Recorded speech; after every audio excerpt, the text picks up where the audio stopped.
Rugby league quite is big.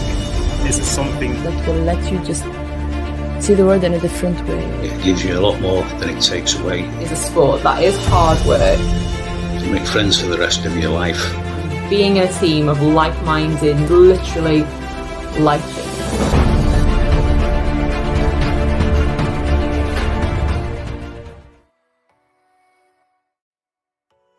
Bonjour à tous, je suis Yamina Abdeselem, présidente de la Fédération marocaine depuis 2017 et c'est avec un grand bonheur et fierté que je représente mon pays au niveau de la Rugby League. Je suis aussi présidente de la Confédération africaine depuis peu, puisque je m'occupe du développement du rugby à 13 africain depuis à peu près quelques mois à peine. J'ai découvert le rugby à 13 vers l'âge de 14 ans.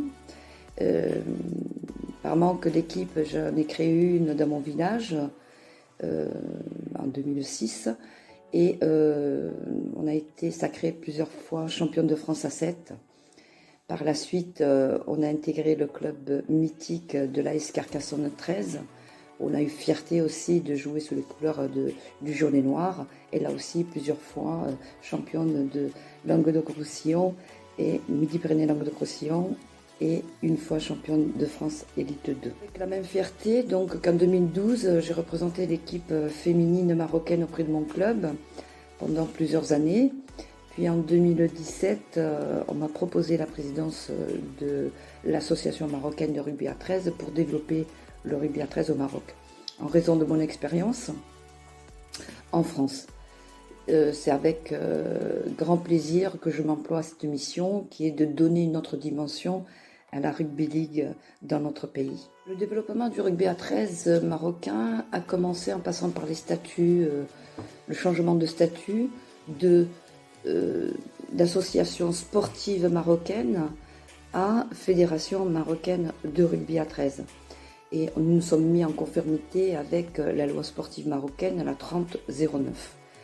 Nous avons adopté les statuts des clubs existants, créé de nouveaux clubs, développé un championnat national, les féminines et la création aussi d'une équipe, fièrement d'une équipe 13 fauteuils.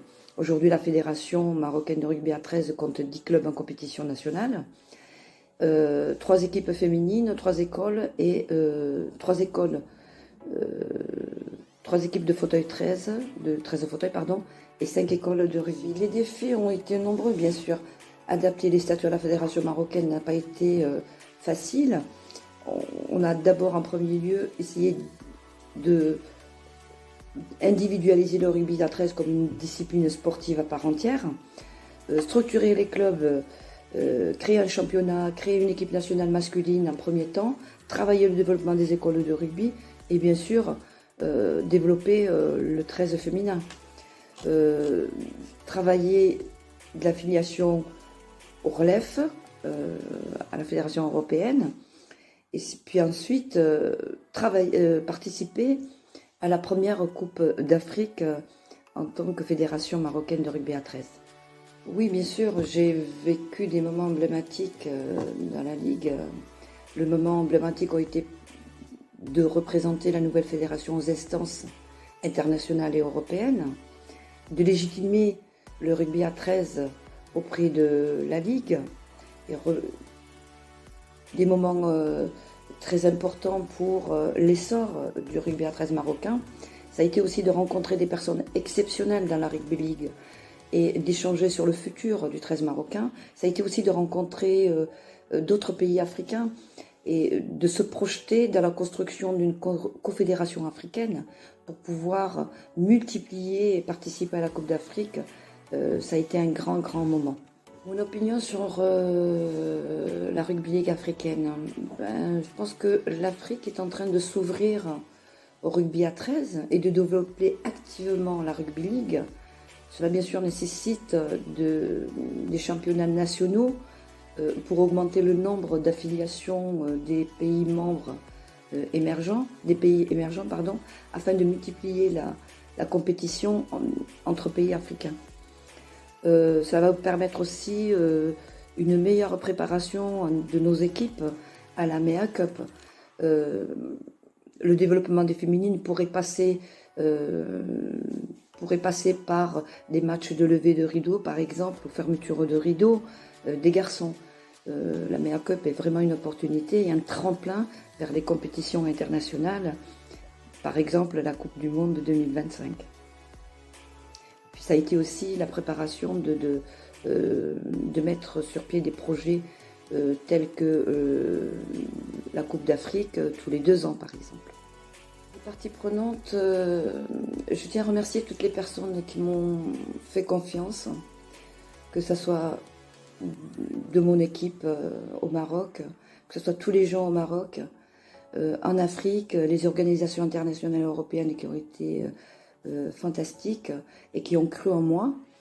Je suis ravie aussi de voir de plus en plus de femmes et de joueuses s'impliquant dans les organisations à tous les niveaux. Une pensée particulière à toutes ces femmes africaines qui découvrent ou développent le 13 africain. Ce sont des femmes très courageuses et je ferai tout ce qui est dans mes compétences et leur donner tout ce que je sais pour leur rendre cette ambition d'aller toujours plus loin. Voilà, je tiens à remercier aussi toutes les personnes toutes les petites mains qui ont participé à notre championnat. Remercier les personnes qui sont venues donner un coup de main au Maroc, comme l'entraîneur international de notre équipe nationale, M. Alonso, ainsi que M. Jean-Jacques Béduet qui a pris en main le 13 au fauteuil. Je remercie aussi infiniment les joueurs internationaux qui ont joué les jeux et je remercie vraiment tout le monde pour cette belle aventure. Je tenais aussi à remercier toutes les institutions, les sponsors marocains, mon staff exceptionnel. Et je dédie donc cette force à tous les jeunes Marocains de la Rugby League. Et aussi, je souhaiterais terminer par dire que je suis ravie et honorée de porter haut et loin les couleurs de notre Maroc. Merci à tous.